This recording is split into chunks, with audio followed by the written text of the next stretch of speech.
अल्ताफ हुसैन को उस वक्त छोड़कर जाना जब किसी में इतनी हिम्मत नहीं थी कि उनका नाम भी लिया जा सकता, और डंकी की चोट पर तमाम राज अफशा करना कि ये जो कोशिशें हो रही हैं एमक्यूएम को इकट्ठा करने की, आप कितने होपफुल हैं इसमें? तो उससे शहर कराची को क्या फायदा है? ये तमाम हालात, ये तमाम एक्टिविटीज इसलिए हो रही हैं कि देखिए 15 साल से पीपल्स पार्टी की यहाँ पर हुकूमत है और उन्होंने सिंध का बेड़ा गर्क किया है, कराची में भी उन्होंने कुछ नहीं किया, पीने का पानी आता नहीं है, सीवरेज का पानी घर से जाता नहीं है। जब से हमारी ये PSP बनी है 23 अगस्त 2016 को, ये एमक्यूएम पाकिस्तान बन गई और एक उर्दू बोलने वालों का मैंडेट जो है वो स्प्लिट हुआ। मैं तैयार हूँ अपनी ईगो को हर्ट करने के लिए, मैं तैयार हूँ एक कदम पीछे हटने के लिए, जो इसके अलावा कोई और सोल्यूशन नजर नहीं आता। तो आपने कहा कि आपको तहरीके इंसाफ का कराची में फ्यूचर नजर नहीं आता। आज जो उनकी पॉपुलैरिटी है, जैसे जैसे टाइम जाएगा, चूंकि एक गुस्से की बात है, एक फेम की बात है, इसमें कंटेंट कोई नहीं। उन्होंने ये बता दिया है कि इमरान खान साहब किसी दोस्त के दोस्त नहीं है। वो जब टाइम निकल जाता है वो उसके सर को कुचलने के लिए कोई भी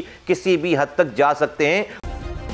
सब्सक्राइब करें और बेल दबाएं ताकि कोई खबर रह न जाए।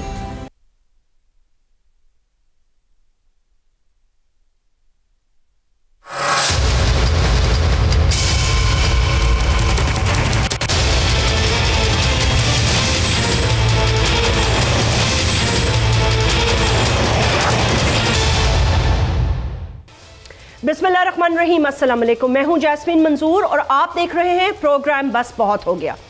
अगर एक तज्जिया किया जाए तो तमाम पॉलिटिकल पार्टीज़ की इस वक्त जितनी भी, मैं कहूँगी कि उनकी कोशिशें हैं, उनकी बातें हैं, उनकी मुलाकातें हैं, उससे एक चीज़ तो बिल्कुल वाज़ेह होती जा रही है कि 2023 इलेक्शन का साल होगा। इलेक्शन का साल होगा और इसमें तमाम पॉलिटिकल पार्टीज अपना अपना भरपूर रोल प्ले करेंगी। ये रोल वहाँ पर जाकर बहुत ज़्यादा इम्पॉर्टेंट और मैं समझती हूँ कि एक फोकल पॉइंट कराची शहर कराची से निकलने वाली वो सीट्स जो हैं वो वफाक की हुकूमत को बनाने में या हुकूमत को गिराने में बहुत अहम रोल प्ले करती हैं।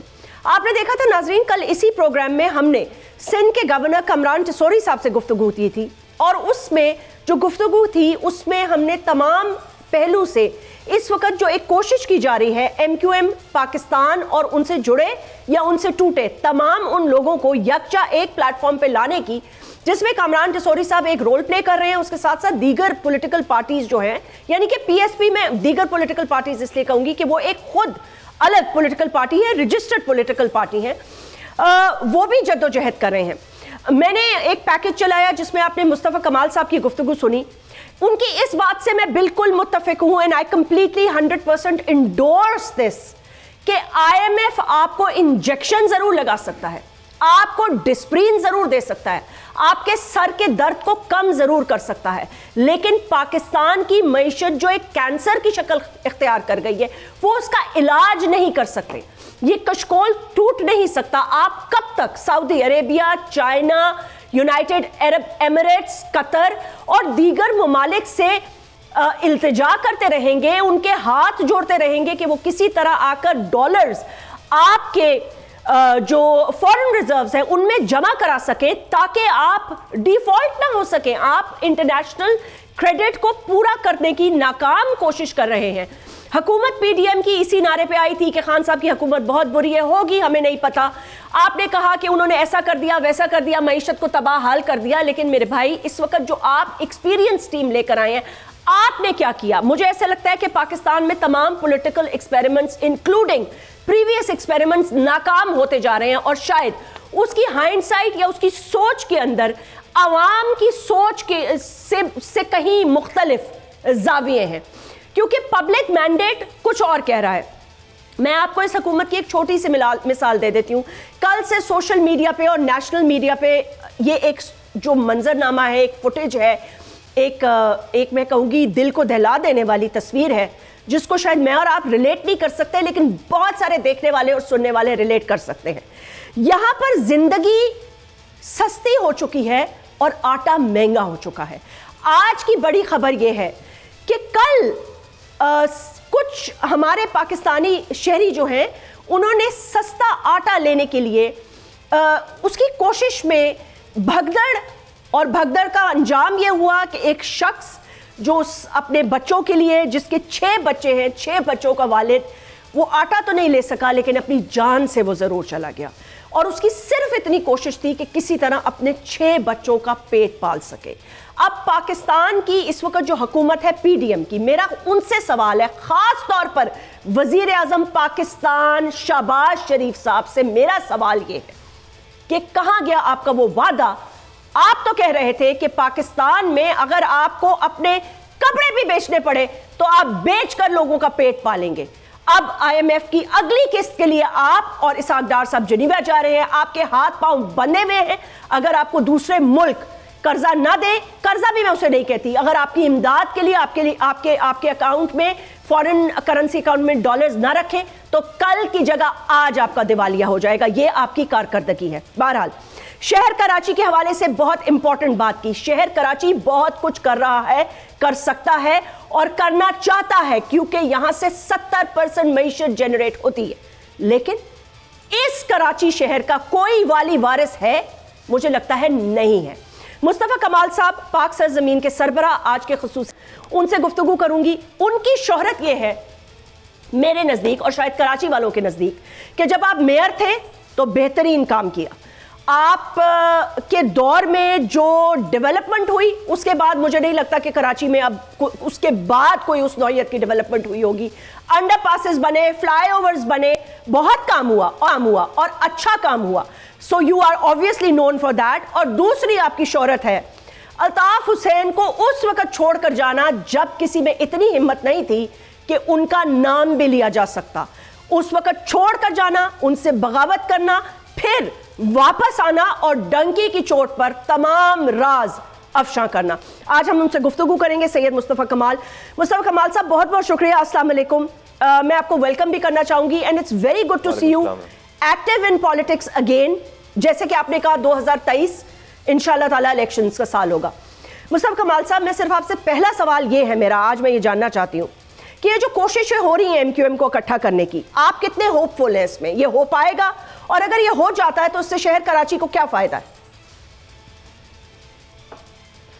Thank you very much Jasmine. मैं होपफुल इस तरह से हूँ कि मुझे इंटेंशंस जो है वो ठीक लगती हैं और हमारी बात हुई है, 3 हमारी मुलाकातें 2 गवर्नर सिंध से और एक जो खालिद मकबूल सिद्दीकी साहब से हमारे पास आए थे और उन्होंने खुलकर बात की। गवर्नर साहब से तो सरसरी थी, डेफिनेटली उबूरी गुफ्तगू हुई कि भाई इन हालात पे जो है जुड़ना चाहिए, मिलना चाहिए। हम बहुत पहले से कुछ बातें करते चले आ रहे हैं, लेकिन खालिद मकबूल सिद्दीकी भाई ने जो है वो डिटेल में यहाँ पर बात की और उसी बात को उन्होंने मीडिया के सामने भी रखा। मैं समझता हूँ कि ये तमाम हालात, ये तमाम एक्टिविटीज़ इसलिए हो रही हैं कि देखिए 15 साल से पीपल्स पार्टी की यहाँ पर हुकूमत है और उन्होंने सिंध का बेड़ा गर्क किया है, कराची में भी उन्होंने कुछ नहीं किया। यहाँ पर पीने का पानी आता नहीं है, सीवरेज का पानी घर से जाता नहीं है। 2.5 लाख नौकरियाँ दी हैं, एक नौकरी शहर वालों को नहीं। कोटा सिस्टम जो था 40%, उस कोटे पर भी कोटा नहीं दे रहे, जाली डोमिसाइल बनाकर उस कोटे को भी जो है वो हड़प कर जा रहे हैं। यहाँ पर कोई ना ट्रांसपोर्ट है, ना यहाँ पर जो है वो कचरा उठाते हैं, ना यहाँ पर इख्तियारात और वसाइल दे रखे।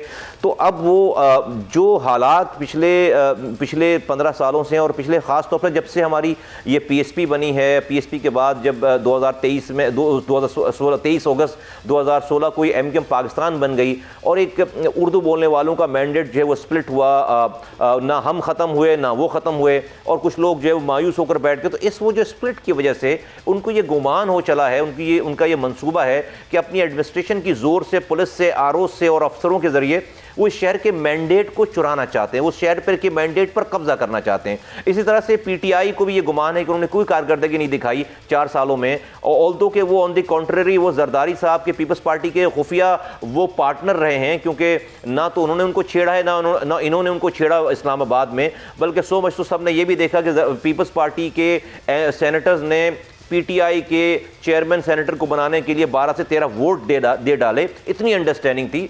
इस सिचुएशन में हम ये आज जो बातें हो रही हैं, जो कि मैं 7 सालों से सुनना भी गवारा नहीं करता था, मेरी ईगो ये कहती है कि भाई मुझे नहीं सुननी चाहिए वाली बात, लेकिन मैं अगर अपनी ईगो को हर्ट करूं, अपने आप को पीछे करूं और लोगों के फ़ायदे को 3 करोड़ लोगों का जो है जो मुस्तकबिल है अगर उसको सामने रखूं, तो मैं तैयार हूं अपनी ईगो को हर्ट करने के लिए, मैं तैयार हूं एक कदम पीछे हटने के लिए, और मुझे इसके अलावा कोई और सोल्यूशन नज़र नहीं आता। तो मैं अपने तहत, अपनी पार्टी के लेवल के तहत और उनकी तरफ से मैं कहूँगा जो भी हमारी इंटरेक्शन हुई है, मुझे इसमें सिंसियरिटी नज़र आती है। मुस्तफा कमाल साहब, चले ठीक है, मैंने मान लिया, मुझे यकीन है सिंसेरिटी नजर आती होगी, और शायद उसका एक रीजन ये है कि 2017 के बाद से आप लोगों को यह भी एहसास हुआ होगा कि टूट के अलग होकर अनफॉर्चुनेटली रिजल्ट उसका कुछ नहीं है और पॉलिटिकल पार्टीज को शायद फायदा हुआ होगा। लेकिन मेरा आपसे सवाल ये है, 2017 की वो प्रेस कॉन्फ्रेंस याद कर लेते हैं, वो टाइम याद कर लेते हैं, ताकि मैं इसलिए नहीं कह रही कि हम उसको इसलिए याद कर लेते हैं क्योंकि कोई एक बुरी चीज थी, वो हम इसलिए याद कर लेते हैं कि एक बहुत, आपको पता है, पस मंजर में बहुत काम हुआ। उस वक्त के डीजी रेंजर्स से एक इंटरव्यू दिया, उन्होंने इस बात को एडमिट किया, दोनों पॉलिटिकल पार्टीज को यकजा लाने के लिए बहुत कोशिशें की गई, उसमें एस्टैब्लिशमेंट का भी बड़ा एक कलीदी रोल था।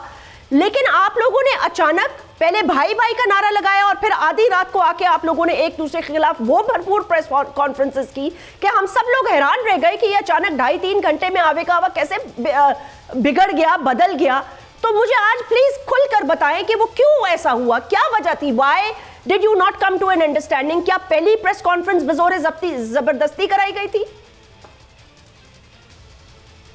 देखिए जैस्मिन, मैं तो बहुत सारी बातें कर सकता हूँ, कुछ बातें कर देता हूँ आपके सामने, कर दें, लेकिन बहुत सारी बातें कर सकता हूँ और मैं करता भी रहा हूँ। लेकिन चूँकि बहुत सारी चीज़ों में बहुत ज़्यादा तलखी मौजूद है और उससे तलखी बढ़ेगी और डिफरेंट डायरेक्शन में चीज़ें जाएंगी।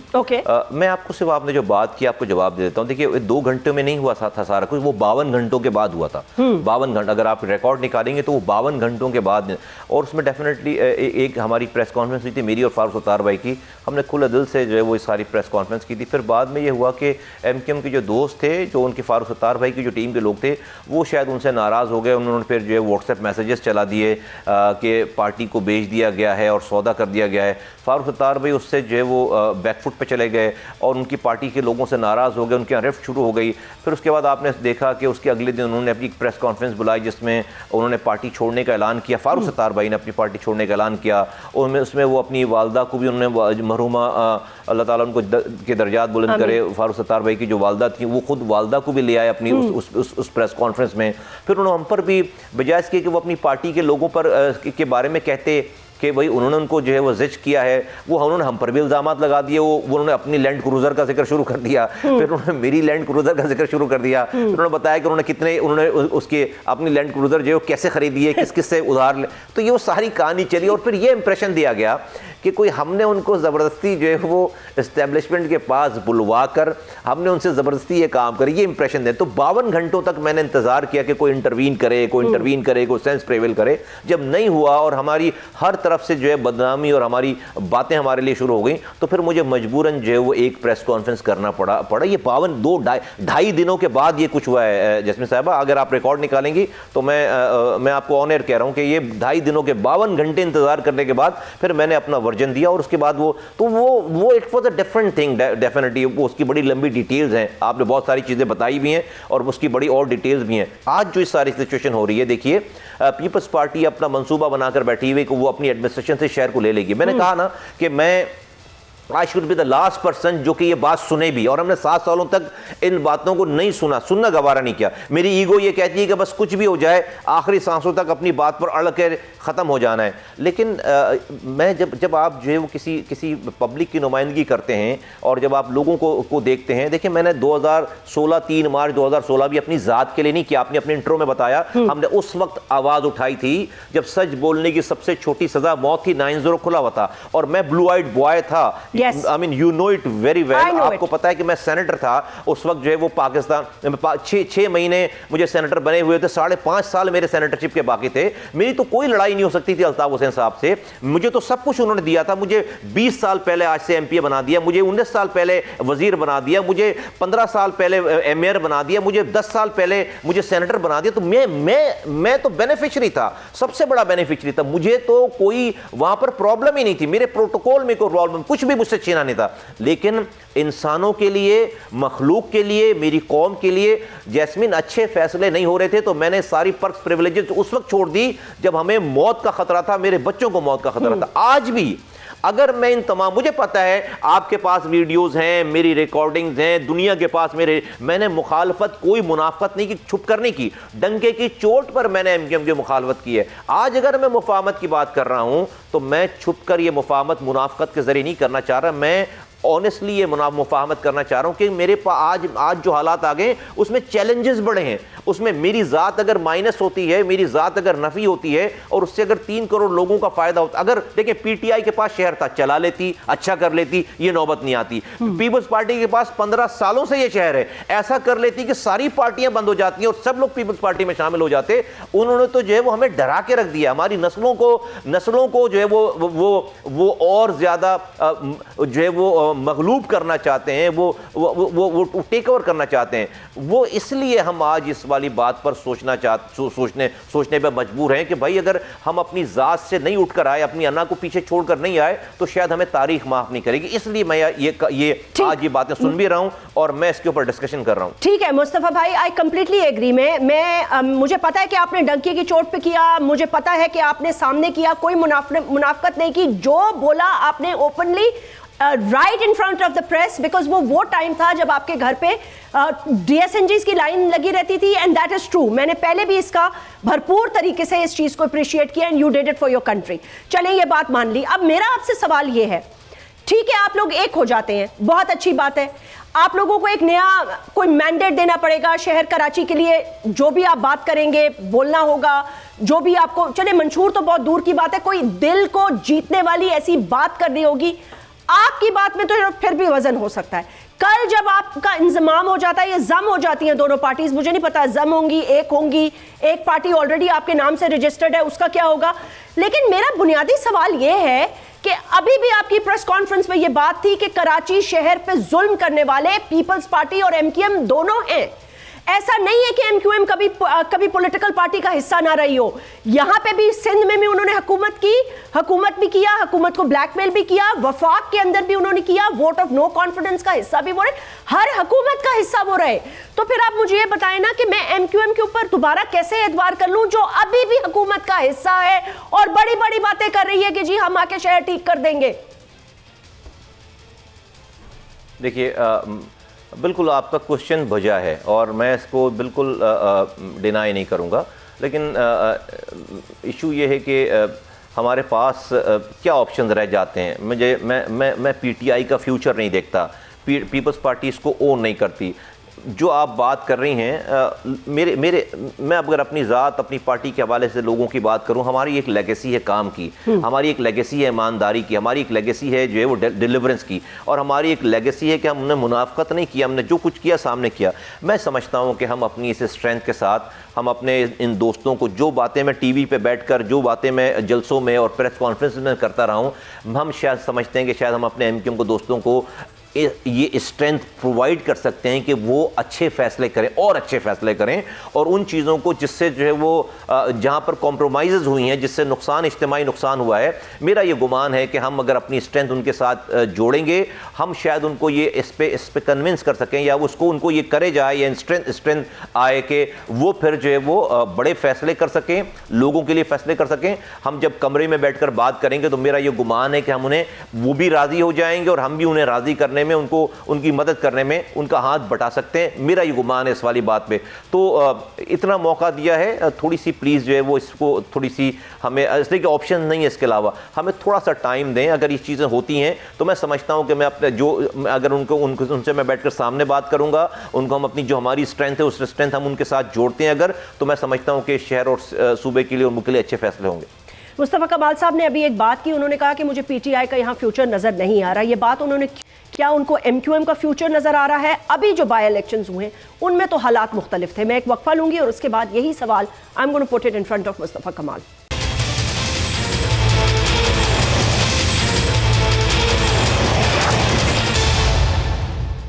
वेलकम बैक नाजरीन। मुस्तफा कमाल साहब, मैंने जाने से पहले वक्फे पे एक सवाल छोड़ा था आपकी तरफ, दोबारा दोहरा देती हूँ।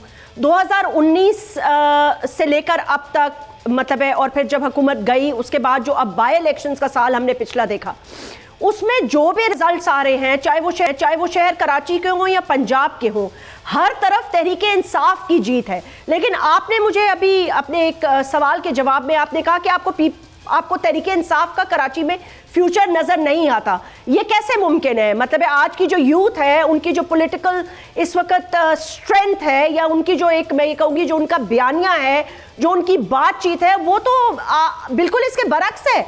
मनोअन लोग उन पर एतबार कर रहे हैं और बल्कि एक ऐसे शख्स को भी वोट डाल रहे हैं, मौलवी महमूद साहब, मैंने उनका हवाला दिया था, जिनकी कोई पॉलिटिकल आई थिंक कोई स्टैंडिंग भी नहीं थी, नोबडी न्यू हिम। जी मैं जवाब देता हूं आपको। देखिए ऐसा है जैस्मिन, आपने 2019 का जिक्र किया, नहीं इमरान खान साहब की पॉपुलैरिटी जो है वो बढ़ी है और उनको वो बाई इलेक्शन जीतना शुरू हुए अपनी हुकूमत जाने के बाद।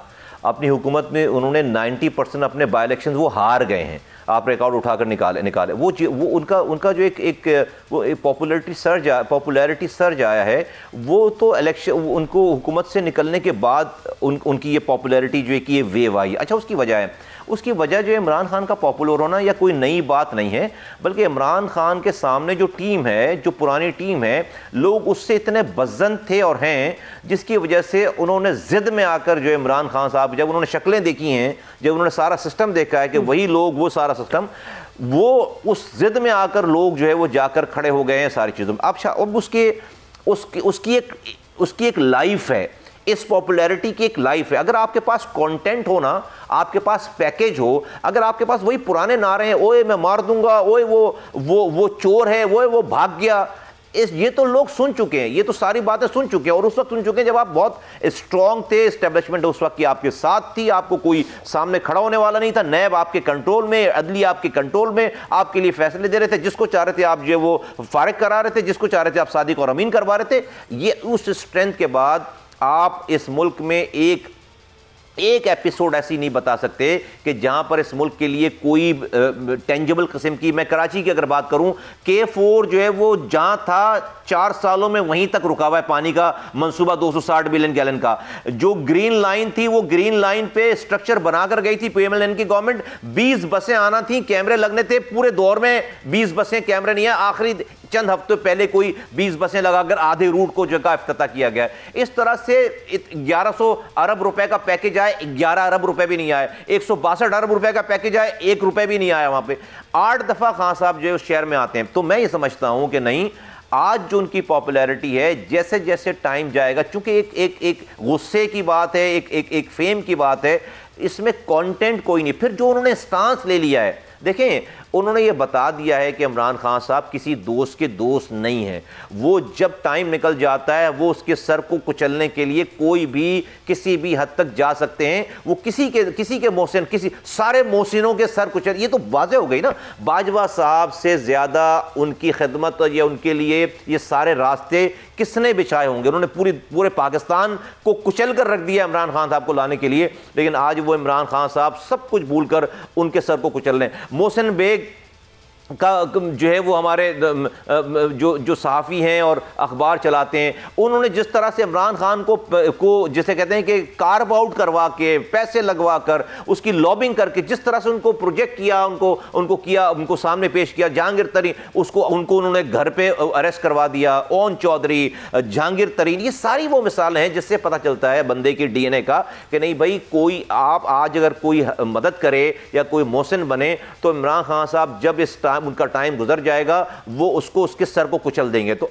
जो सब लोग हैं आज, अगर कोई मदद भी करना चाह रहा होगा, कोई उनकी हेल्प भी करना चाह रहा होगा, वो डरेंगे सारी चीजें करते हुए। लेकिन मुस्तफा कमाल साहब, उनको तो अब मदद की जरूरत ही नहीं है। मुस्तफा कमाल साहब, उनको तो अब मदद की जरूरत ही नहीं है, क्योंकि उन्होंने जो एंटी एस्टैब्लिशमेंट स्टांस ले लिया है और जिस तरह से उन्होंने बेनकाब किया और जिस तरह से वो ये कह रहे हैं कि मैं तो और बहुत कुछ कर सकता हूं, बहुत कुछ बता सकता हूं, लेकिन जिस तरह इन्होंने मेरी हुकूमत को चलता किया, इन्होंने टेलीफोन कॉल्स किया, बल्कि MQM ऑन रिकॉर्ड है ये कहने के लिए, जी हम फोन कॉल का इंतजार करते रहे, हमें फोन कॉल नहीं आई, इसलिए हमने इमरान खान का साथ छोड़ दिया। बाप पार्टी ये कह रही है, मतलब डेमोक्रेटिकली इलेक्टेड पार्टीज जो है वो टेलीफोन कॉलों का इंतजार करती रही, और फिर खान साहब को छोड़कर वोट ऑफ नो कॉन्फिडेंस करने के बाद जो उन्होंने एक स्टांस लिया, वो ये कहते हैं जी मुझे नहीं है जरूरत इन लोगों की, अब मुझे बैसाखियों की कोई जरूरत नहीं है, ना पहले थी ना अब है, मैं लार्जर देन लाइफ हूं, मेरे साथ अवाम है, और जिसके साथ अवाम है उसको किसी एस्टैब्लिशमेंट का सहारा नहीं चाहिए।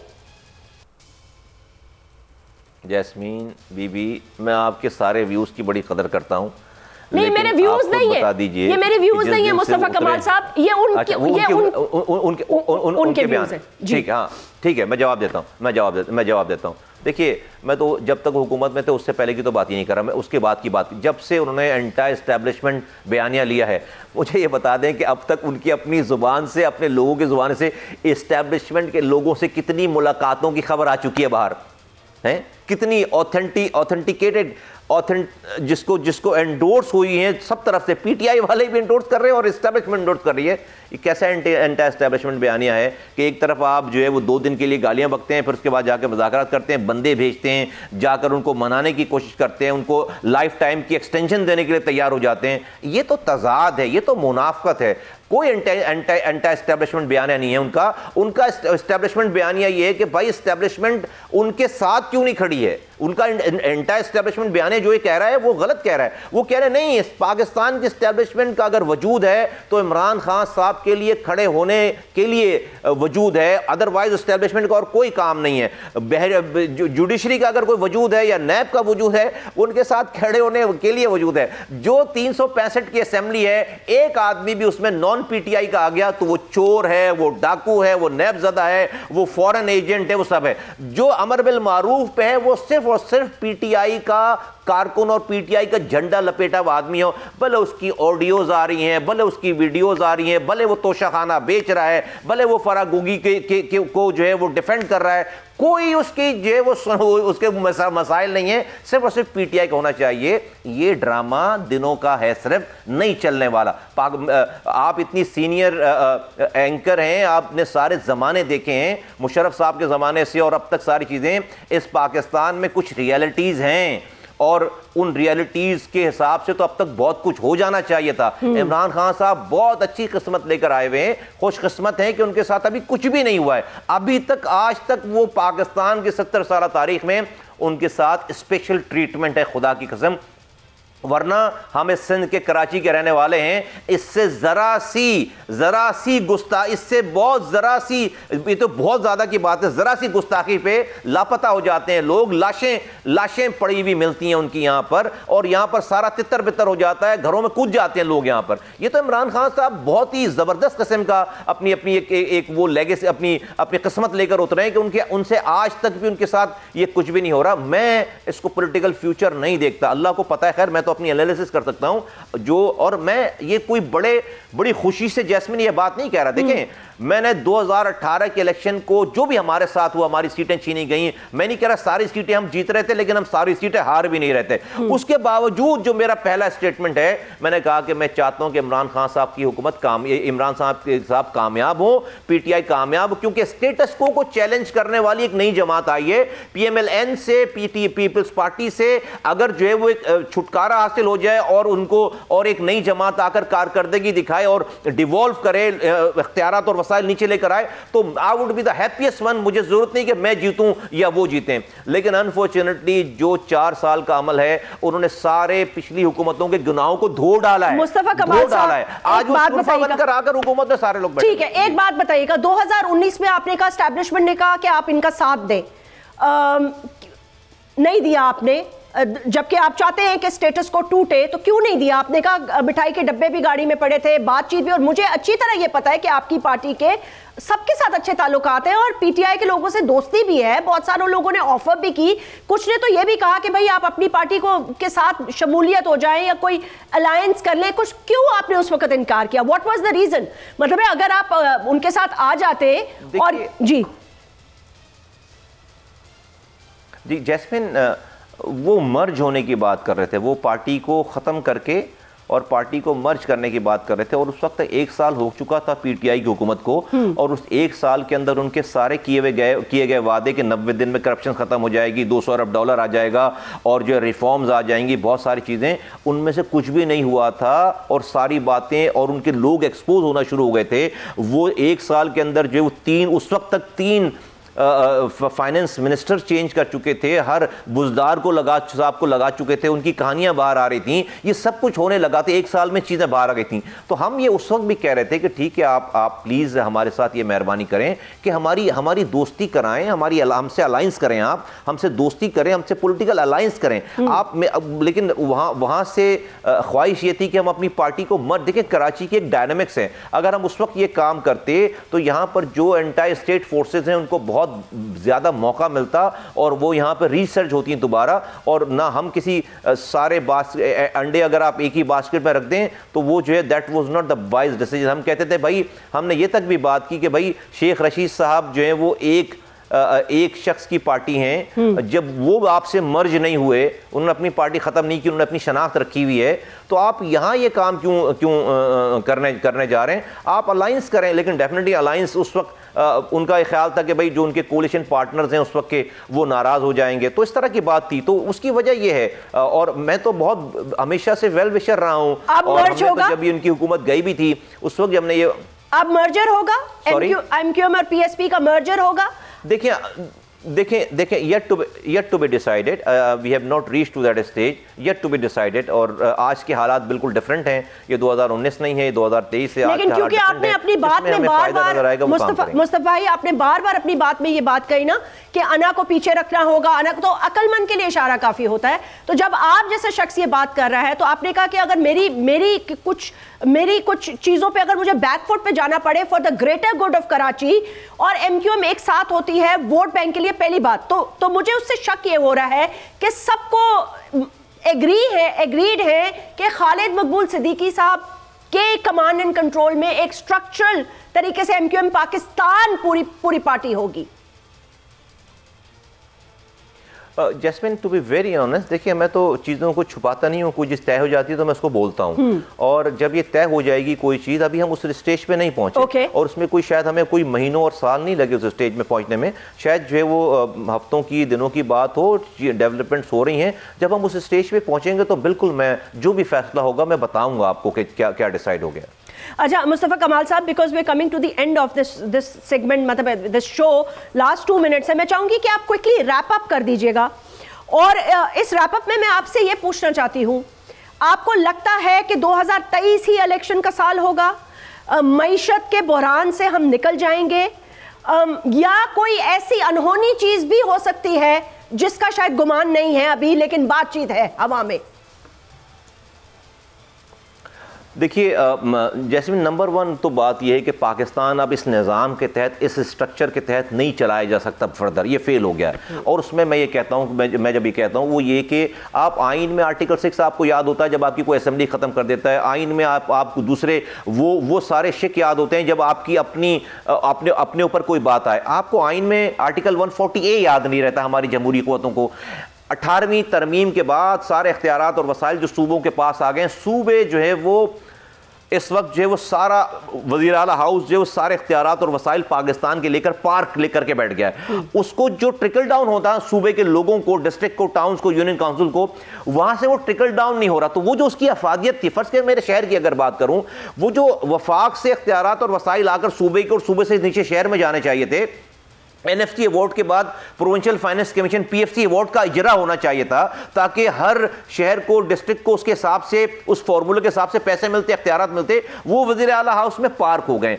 आज आप पाकिस्तान को इस और सेंट्रलाइज्ड वे ऑफ मैनेजमेंट के जरिए नहीं चला सकते। अगर पाकिस्तान को ग्रो करना है तो पाकिस्तान की इन शहरों को जो कि रेवेन्यू इंजन्स हैं, आपको इनको फ्यूल डालना पड़ेगा, आपको इनको पानी पिलाना पड़ेगा, आपको इसको दूध देने वाली गाय को चारा खिलाना पड़ेगा। अगर आपने इसको नहीं किया तो ये शहर कराची सिर्फ खुद नहीं तबाह बर्बाद हो रहा, ये पूरे पाकिस्तान तबाह बर्बाद हो रहा है। इसकी वजह से हमें अब अपने तरीक़ेकार को, अपनी ज़हनियतों को बदलना पड़ेगा। पाकिस्तान अब इस तरीके से नहीं चलाया जा सकता। तो मैं कहता हूं, मैं उम्मीद करता हूं कि आइंदा आने वाला वक्त और आइंदा आने वाले हुक्मरान और इन हुक्मरानों को अल्लाह ताला अक्ल दे कि वो डिसेंट्रलाइजेशन, डिवोल्यूशन ऑफ पावर की बात करें, लोगों को इख्तियारात और वसाइल दें। बहुत बहुत शुक्रिया सैयद मुस्तफ़ा कमाल, पाक सरजमीन के सरबराह बात कर रहे थे आज हमसे। बस बहुत हो गया में। आप अपनी राय के लिए राइट कर सकते हैं, मुझे ईमेल भी भेज सकते हैं और फॉलो कर सकते हैं ट्विटर पे। अपना बहुत बहुत ख्याल रखिएगा। आपसे फिर मुलाकात होगी। Stay tuned to Bold News. अल्लाह हाफिज़।